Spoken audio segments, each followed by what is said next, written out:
And we're back, folks. What's going on? Welcome to your lunch break. Glad you could make it. Let's see what's going on here. Happy Friday to everybody. Glad you could tune in. I'm enjoying these lunch breaks, man. I'm appreciating this. Finally got it hooked up with YouTube and Facebook at the same time. I think this is going on Twitter. Ewing 609. Hey, what's going on? I appreciate you. And for the first time, I got my phone rolling and I'm on Instagram Live. So I'm trying out all of this kind of stuff, man. But so it's not official, but it's official with Vic Fangio. I'm assuming he'll be signed sometime this weekend, maybe today. What's up, Cody K? So hopefully we can get that out of the way, put it to rest. But everybody knows what it is, and we can keep it moving. And that's the best way to do it. So we got that one solution. We got that one problem solved. All right. And I think, again, like I said this before, Vic Fangio was not my first choice for defensive coordinator. But I'm okay with that because he's a seasoned coach. He's a veteran coach. He's good at what he does. Let's be honest. I just thought there might be better options out there. But he's got the experience. And here's my thing with this whole scenario with the Eagles right now. Cody K, we'll get to the OC in a second. Here's my thing with that right now. I need a veteran coach with experience to the point where I don't have to worry about Nick Sirianni walking in the room kind of overshadowing the coach. Nobody likes to be at work and somebody's looking over your shoulder. We don't want that. We don't want that at all. So you got to have the right type of experience, an old school type coach, got enough of his own cachet, gravitas, whatever adjective you want to use, that'll demand the respect. Like, listen, I don't need you looking over my shoulder, man. And we definitely don't need that. So we have that with Vic Fangio. Now, I heard some of the reports that about Fangio not being on good terms with the people down in Miami. And I'm like, I don't care. That's one thing that I've learned my time when I was with the Eagles and playing pro ball just in general. You're not going to always get what you want. All the coaches are not your friend.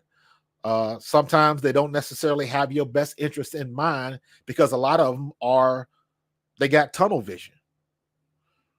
So being your friend is not a priority. The priority is getting the best out of you at your position. And sometimes that's an uncomfortable endeavor for whatever reason. You don't deal with people, you deal with personalities. So all of them guys down there, I saw somebody put on their Instagram. What's going on, X-Man? I see you on Instagram. Somebody from Miami, they put on their Instagram and it was just like they showed his lower half and he was kicking rocks. Literally had picked up rocks and he was kicking them. So basically he was saying, Vic Fangio, kick rocks. We don't need you. And I'm like, if you feel that, how you feel is how you feel. You can't really change that. However, Vic Fangio had Miami ranked as a number 10 defense in the NFL this year. So he must have been doing something right. So when you do get another defensive coordinator, whoever it is, I hope y'all like him. I hope y'all really do. But let's see what the results that person gives you, because it ain't about liking you. You come down there with a job to do. I think that may have been the problem with Brian Johnson. I don't know. This is just me guessing. And I don't think that was the whole issue with Brian Johnson, but I think maybe one of the issues or the situations with Brian Johnson is, how is he going to come at Jalen Hurts? With they have a history, they know each other, families know each other, that whole thing. So how is he going to come across? The one thing that I've always been good at, the people that I've been around when I coached Gloucester Township GT Stallions for 9 years, I was with Glenn Leary. His son just played for Kentucky, and he'll probably be in the combine, hoping to get picked up in the NFL draft this year. But I coached that kid when he was 10, 11 years old. And I remember there were times when his dad was getting on his case. Not afraid to do that, but he was smart enough to draw the line and not go beyond it. And, and literally what he would do was turn around, look at me, and say, see what you can do to get him motivated. Like, you go after him because I can't do it. And I understood exactly what he was trying to do. You're not there to be friends. Even when you dealing with your family, you got a job to do. And Devin, to his credit, even at that point, in practice, it was always coach. It wasn't dad. So there was a line, and he knew it. And I'm saying all that to say, you're not going down there to be friends. Vic Fangio ain't coming up here to be friends with nobody. He coming up here to put a defense together. Now, again, you don't deal with people, you deal with personality. So there's a piece of that where you got to be amicable because you got to be able to communicate with each other. And that's just the human respect thing. You got to be able to communicate with the people you're working with. Now, it gets to a certain point, you cross a certain threshold where you get comfortable with people in your surroundings, and then you feel you can say some things that you normally wouldn't say from the start. And then you go from there. So you can bitch, moan, and complain about how they run in the defense, how they calling the offense, how we picking up the blitz. Do you let me cover the best player on the offense? Stuff like that. That's what the report is that Jalen Ramsey's problem was with Fangio. Jalen Ramsey wanted to cover every time whoever they played. Jalen Ramsey wanted to cover the best receiver on the other team on the offense. Did that cost them in the long run? I don't know. But to me, that's a valid point. But I'm going to assume that Vic Fangio had a reason not to do that. And he's got enough experience where, okay, maybe you should listen. Now, it could very possibly be a situation where maybe he should have done that. Maybe Fangio should have let Jalen Ramsey go after the best receiver on these. Like, there's different reasons for that. There might be a situation where, you know what, maybe some of your concepts are outdated. Maybe you need to upgrade a little bit, do something different. That's very possible. All I know is at the end of the day, all them people that wasn't liking Fangio down in Miami, he had you up to the top 10. So he was doing something right. And you got to give him that credit. Jason, what's up, man? Jason Sink, one of my dudes from my days at the Apple store, at the fruit stand. So yeah, man, we gonna see what's going on with Fangio. I think he can make this defense a lot better, but y'all, I mean, you know how I felt last year. A lot of that stuff was we couldn't tackle as a defense. Now, hopefully, he will change that mindset from the giddy up when we report to camp next year,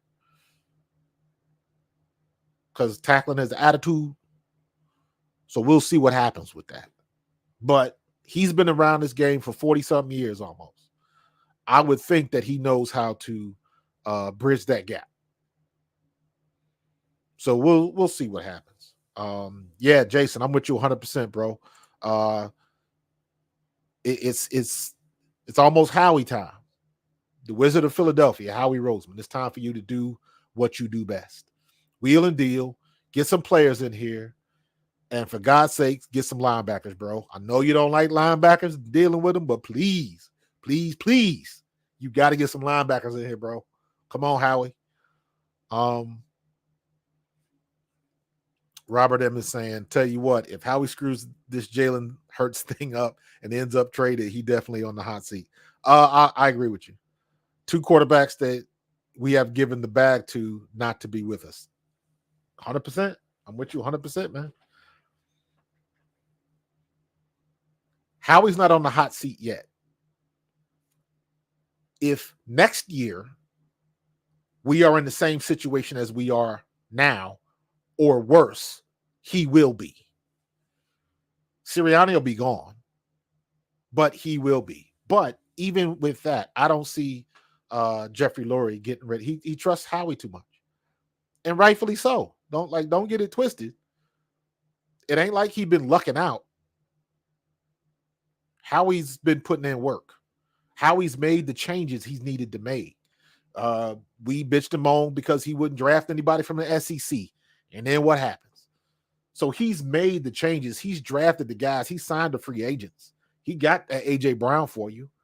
He went and got Devontae Smith out of the draft, and Jordan Davis and Nolan Smith and Nakobe Dean and Keely Ringo. He pulled the trigger on them deals, whether they fell to us or not. Because it's a lot of people that had the opportunity to take those guys and did not do it. And we're still waiting to see how that manifests. We got lucky with Reed Blankenship. But now it's time to focus on the linebackers. That's the one thing everybody's going to want to know. What are you going to do at linebacker? You already know everybody in Philadelphia want him to get Jeremiah Trotter Jr. I wouldn't mind it because the kid can play. Period. We need playmakers. So if he gets a vet, it's got to be like anywhere between a 4 to 6 year veteran. We can't have anybody above. I'm like 27 should be the cutoff age because you're still in your prime at 27. We tried Shaq Leonard, didn't work. Who do I want for OC? I've seen a lot of people ask that. Cody K, Jason. Who do I want for OC? The top prospects, it seems to me, and I'll list my choices in order. Number 1, I would love to have Eric Bieniemy. Number 2 would be Cliff Kingsbury. Number 3 would be Kellen Moore. Number 4 would be Gerard Johnson. Those are the obvious choices. It seems like those are the best choices. But for me, Eric Bieniemy would be my top choice. You can't tell me that Kansas City didn't have a little bit of a drop-off with Eric Bieniemy not being there. Now, I know where they are now. Andy Reid got it together, but they had to fight and scrape to get to that point. So there was a clear drop-off in the offense and things that they were doing. And I believe he missed Bieniemy. A little bit more, there was a lot more responsibility on Andy Reid rather than him just managing the game as a head coach. And that's a lot to do. Let me be honest with you. I don't feel bad that Nick Sirianni is going to be the CEO. I don't think that's a bad thing when your job is just to coach. I remember my high school coach, one of the best coaches in Ohio history, Pat Mancuso. He wasn't a defensive coach or an offensive coach. He was the coach. So it can be done, and it can be done well. And if that's what he wants to do, go ahead and do it. But what I need him to do, Nick Sirianni, is I need to keep his fingerprints off this offense. Whoever you choose to bring in, let them do it. That's like somebody asking you to do something. Ask me to cook you something to eat, and then you want to come down in the kitchen and watch me do everything. Like, no, I got it. I know what I'm doing. I'm going to do it my way. If you wanted me to do it your way, you should have cooked. But you hired me. Let me cook the way I know how to cook. There's a reason I got to this place. There's a reason why I'm here and you hired me. Let me do that. And there's a lot of people with egos and all of that kind of stuff that won't. Again, you don't deal with people, you deal with personality.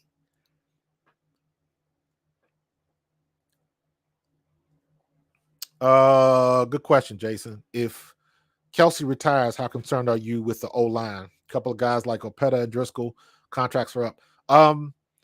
Specifically, Kelsey, if Kelsey retires, I have no issue whatsoever with Cam Jurgens. Cam Jurgens is ready now, in my opinion. I know they got him some snaps this season at guard. But yeah, I believe Cam Jurgens is the real deal. And I believe Jason Kelsey will have Cam Jurgens ready, or has, just watching him what he does and talking to him and just schooling him. And not for nothing, man. If there's anybody in this organization, anybody in the Eagles organization, I do not worry about one iota. It is Jeff Stoutland. That man is Switzerland. Leave him alone. Don't touch him. Don't mess with him. Let him do whatever it is he's doing. That man is the best in the business. He works for Philadelphia. Leave him alone. I have no qualms with Cam Jurgens stepping in because I know he's ready.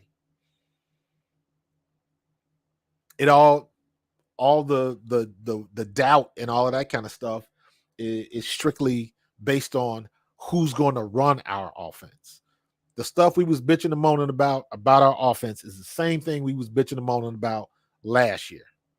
And we had a good year. And even this year, everybody's talking about Jalen Hurts regressed. Did he? He had a bad year. Granted. But if you look at his stats, he threw for more yards.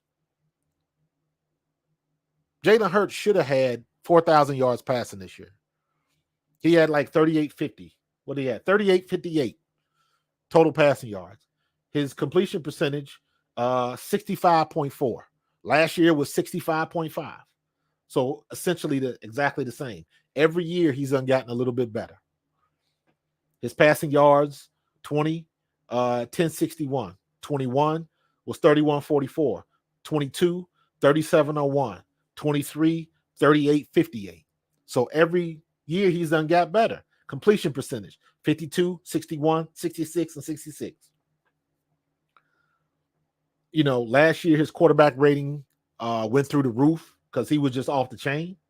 But, 77.6. Then he goes up to 87.2. Then he goes up to 101.5. Then he drops down to 89.1. So his average QB rating for his 4 years as a starter with the Philadelphia Eagles is 91.1. I'm good with that. So interestingly enough, his sacks went down. He got sacked 38 times last year. He only got sacked 36 times this year. Still too many. You know what I mean? The turnovers was the big thing. He went from 6 to 15, more than doubled. He had 9 and 21, 6 last year, and 15 this year. So, it is what it is. I'm guessing if he would have started his whole rookie year, let me see. No, I take that back. He had 4 his rookie year in 2020. So, and he played in 15 games. So, he didn't start all of those games, though, did he? But in any case, what's going on? Happy Friday, man. Happy Friday. We don't have you must have just missed me, Facebook user. Listen, y'all that's watching me on YouTube or through Facebook, do me a favor. You got to go through some setting so I can see your screen name, because the only thing I see is Facebook user. So I have like no idea who it is. So be aware of that. You got to be able to sign in. You have to give Facebook permission to use your screen name. So, but whoever that is, I appreciate you tuning in. What my take is on the new OC. We were just going over that. My top 4 prospects are the same as probably what everybody else is thinking. Eric Bieniemy is not my number 1. Cliff Kingsbury is my number 2. Kellen Moore is my number 3, and Gerard Johnson is number 4. I think it'll probably end up being Kingsbury. I just got a feeling it'll be doing that. For some reason, I haven't heard any news from anybody about Eric Bieniemy, which is weird to me. I haven't heard anything about that. Are they trying to work out? Is he up for grabs for the head coaching position in Washington? Is he going after that? I don't know. But I haven't heard anything about Eric Bieniemy. So, but I would love to have Eric Bieniemy here, because Eric Bieniemy is a no-nonsense style coach. He's not quite old school yet, but he is a no nonsense coach. You've heard the rumors about him, how demanding he is, and things of that nature. So I would love to see him here in Philadelphia because I think Jalen would respond well to that type of coaching. Because if you look at his history, that's how his dad coached him. His dad was no joke. If you remember, Jalen even made the comment where he had to tell Sirianni, like, yo, you can yell at me, you can coach me hard. I'm used to that. So I believe Bieniemy would be the best coach for Jalen Hurts. Now, I haven't heard anything that they're even trying to interview Bieniemy. But you hear Cliff Kingsbury, you hear Kellen Moore, you hear Gerard Johnson. I just, for whatever, I'm not real enthused about Kellen Moore. Because I don't want somebody. I need somebody a little bit older. I don't know why I'm stuck on that. I need somebody a little bit older than Sirianni. I don't need them guys around the same age. I need somebody a little bit older that can keep him at bay.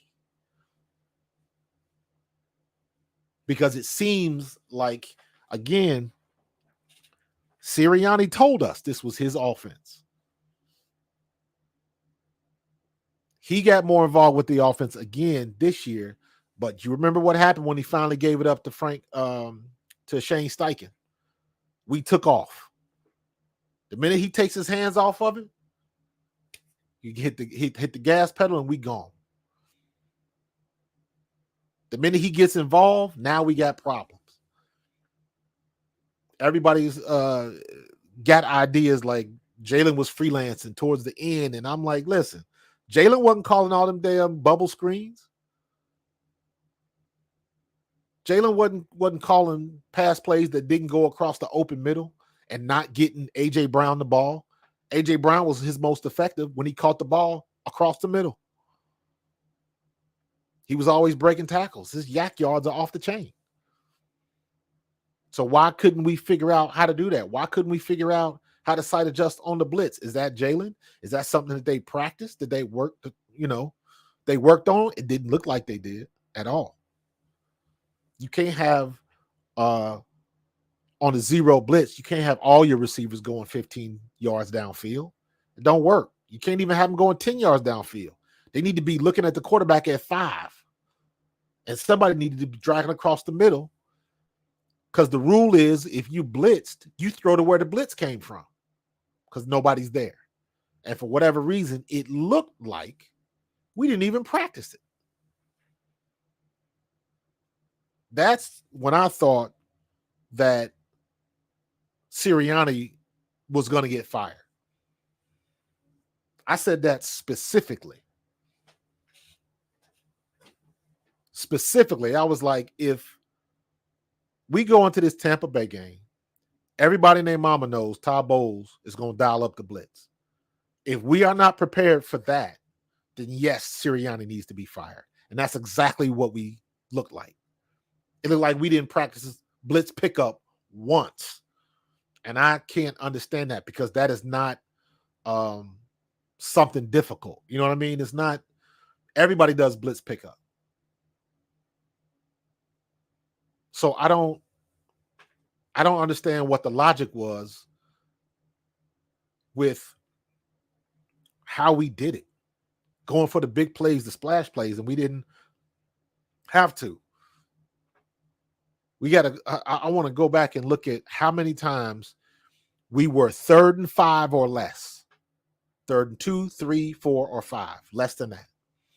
How many times were we 3rd and 5 and less, and we took a low percentage shot deep when we didn't have to? We never put anybody in motion. The only motion we did is sometimes we'd be in trips formation, or we'd be in twins with a strong, like we'd be like strong right, twins right. So that means the tight end and the twins receivers are all on the same side. And then the tight end or whoever's in that spot would motion to the right. And then what do you think they're running? The damn bubble screen. And everybody else knew we was running the bubble screen. That's the other part of it. We had zero creativity. Now, I don't know if that was Brian Johnson. I don't know if that was Nick Sirianni. I don't know. I don't know if they had Brian Johnson in the box. We had Brian Johnson for 2 years before we promoted him. So you mean to tell me in the 2 years that he was here, that's the best he could do? I refuse to believe that. I'm not saying that it ain't all his fault, but I refuse to believe that y'all been watching this dude for 2 years, and when you finally give him the green light, that's what he came up with. He had to have something better in mind. That I think he may have been hamstrung with what Sirianni wanted to do, and he wasn't running his own offense. That's what I think. Because I refuse to believe that any offensive coordinator worth their salt in the NFL is going to go into a playoff game and not be prepared for the blitz. That just doesn't make sense to me, and I refuse to believe it. So I'm going to put that on Sirianni because he said this was his offense. So I'm going to take him at his word. Oh, dude, Jason, don't even get me started on that, dude. Bruh. Don't even get me started on that, man. Because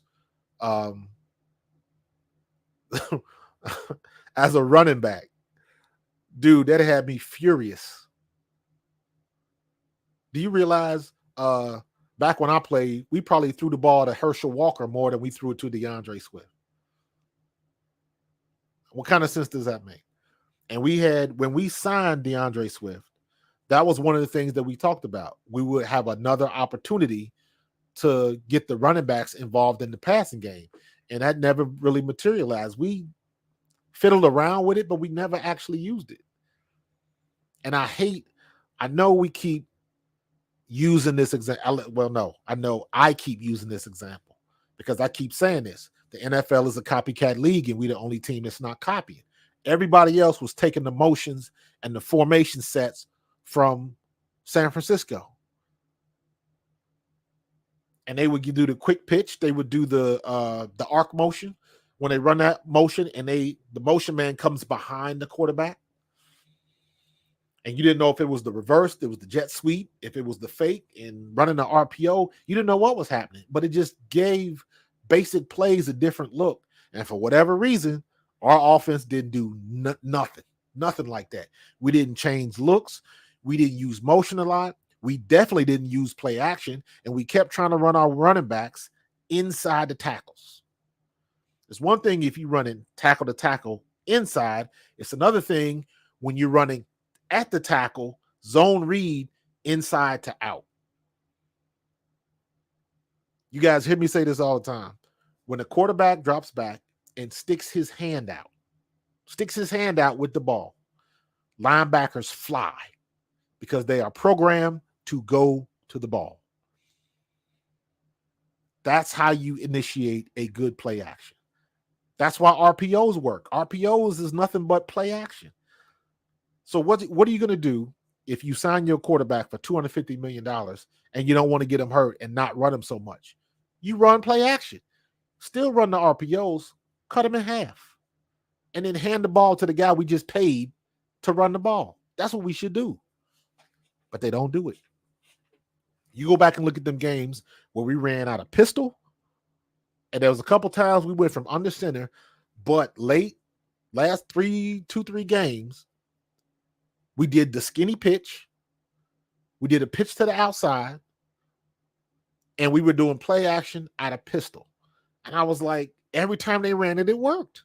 We just didn't run it. That's frustrating. Me as a running back, I get frustrated with that. Because even when I played, and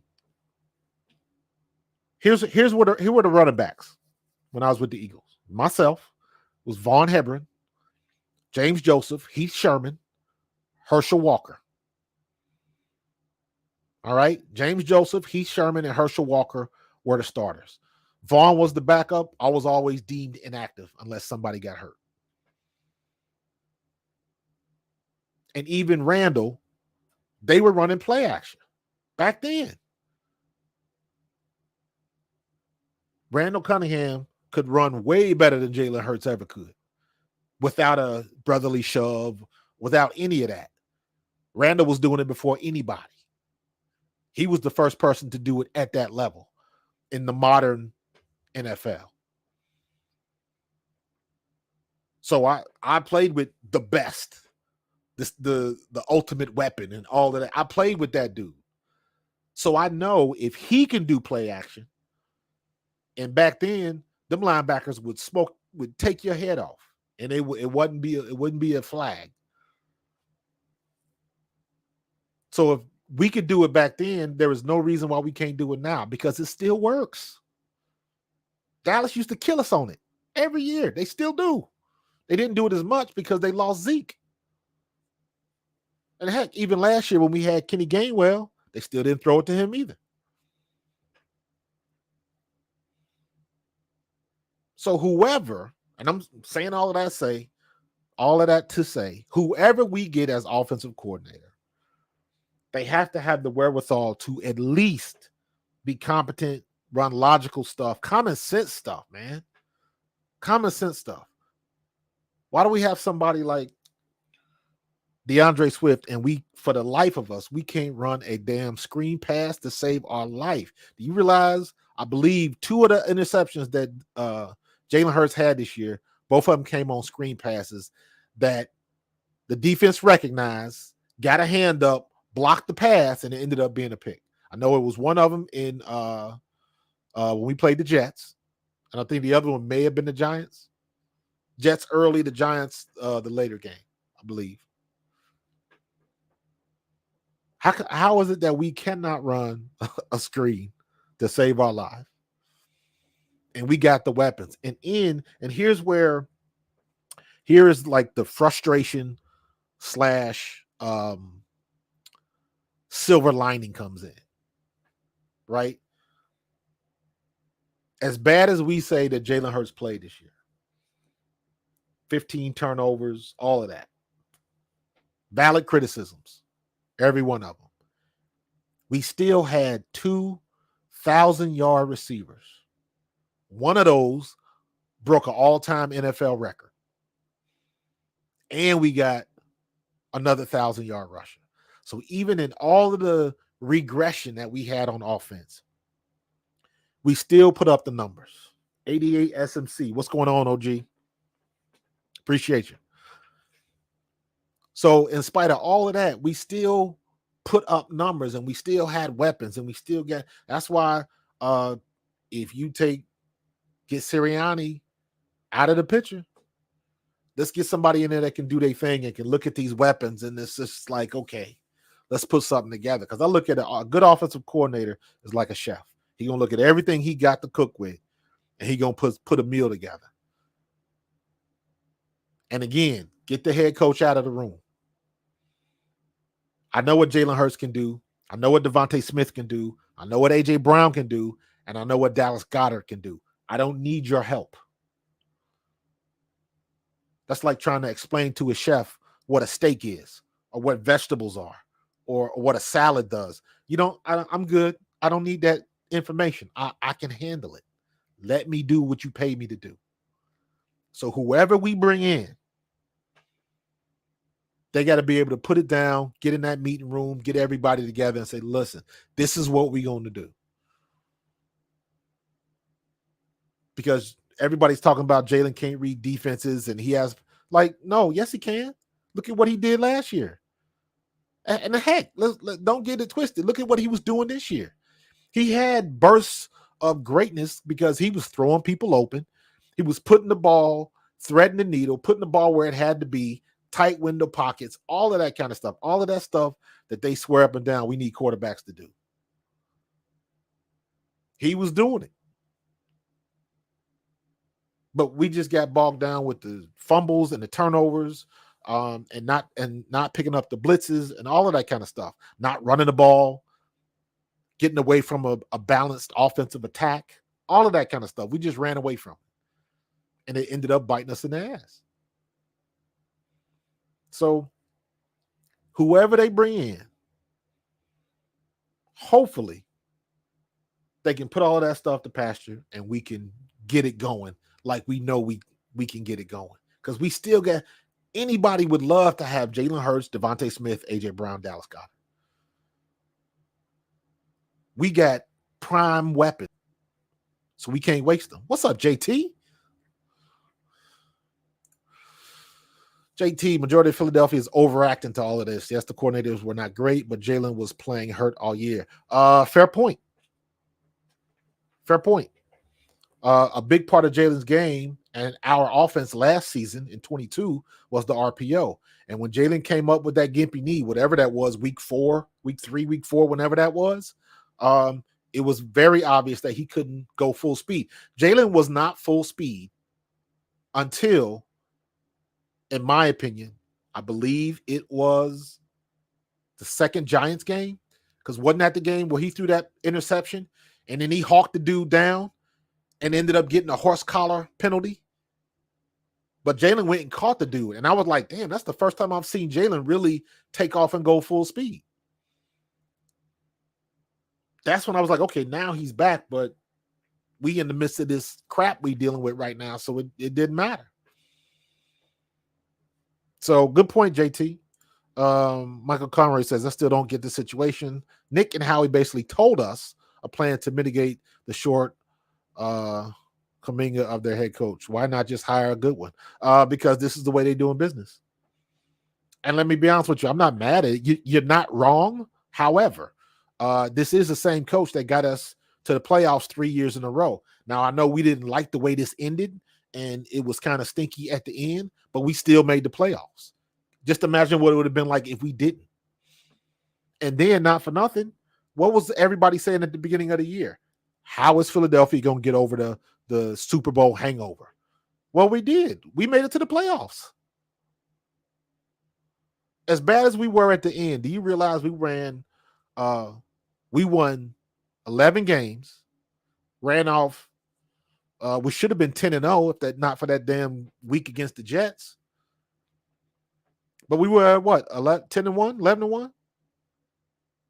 And the reason we got into the playoffs was because we beat everybody, and we secured our spot in the playoffs earlier than anybody else. So there has to be something said for that. If we can bitch and moan about Nick Sirianni, then we got to give him his credit when he put us back in the playoffs. So you got to do that. So while I agree with you about them mitigating what Sirianni is going to do, you must have missed my comment earlier about sometimes it's good to have a CEO as a head coach and not a head coach that wants to be the CEO, the offensive coordinator, defensive coordinator, special teams coach. We need somebody to just steer the ship.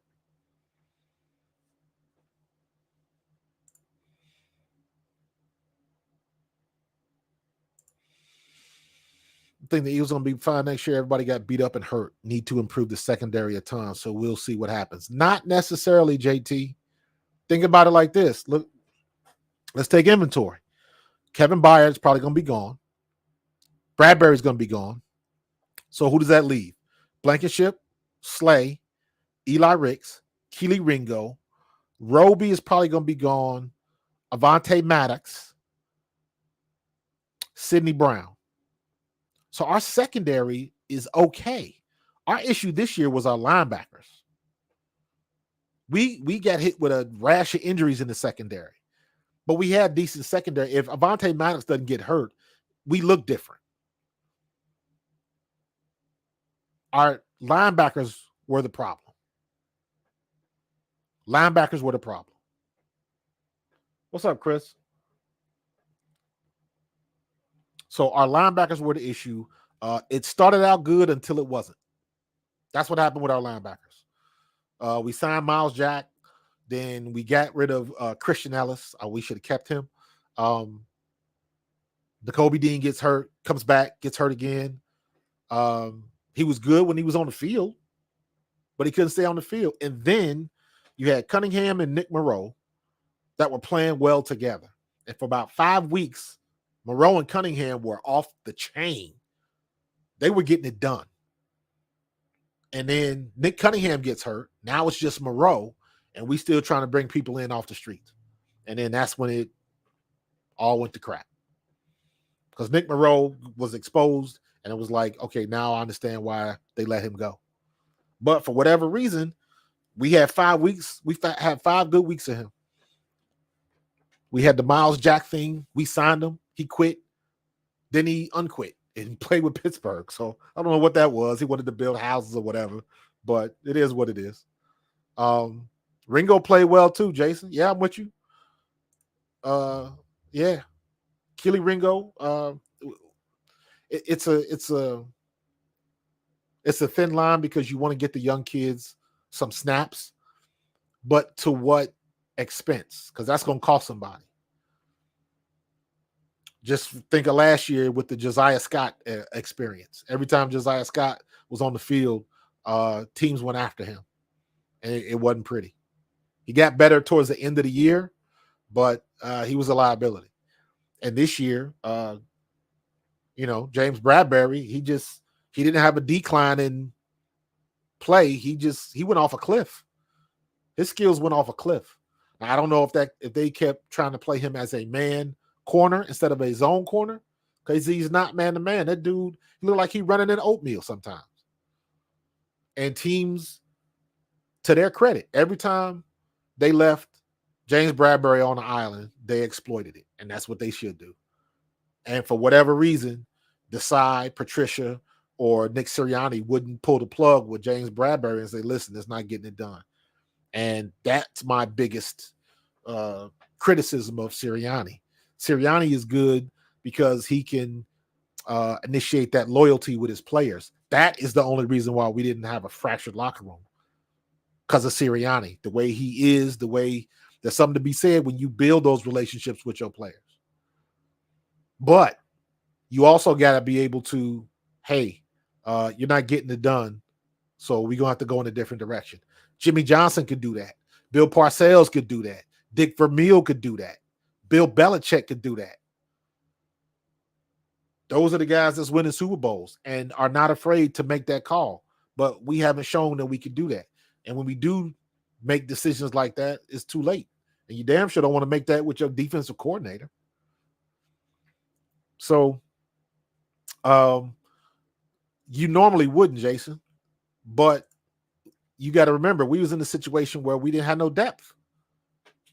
We had zero depth on defense. Our linebackers were gone, and we were moving people out of position in the secondary. That's why we looked so bad. And what added insult to injury was we could not tackle at all. If our defense was an aggressive defense and could get people on the ground, our defense would not look as bad as it has looked. I believe Desai wouldn't have got fired. So, no, they don't. That's a mindset thing, man. A lot of times that depends on what the temperature is in the defensive meeting rooms. Because rest assured, every time James Bradbury got beat, they're gonna watch that play about 6-7 times in the film room. So they understand what it is, and all of that kind of stuff happens every time. I could have a 60-yard run for a touchdown, but when we watch film of the game, they'll play that play once, tell everybody they did a great job, and then the play I mess up on and miss a block, we'll run that back 8 times. That's the way it goes in film sessions. So when you do something bad, that gets all of the time. So they know what the situation was with Bradbury. They just didn't have no other options. You're not going to bring nobody off the street. So, we got the DC. Now we need the OC so we can really understand what's going on. Miles Jack, noted hockey team owner. Oh, my God. JT, man, what happened to speaking of hockey real quick, what happened to our goalie, dude? What happened to the kid? Well, he left the team indefinitely. Is it personal issues or whatever? I haven't heard anything else.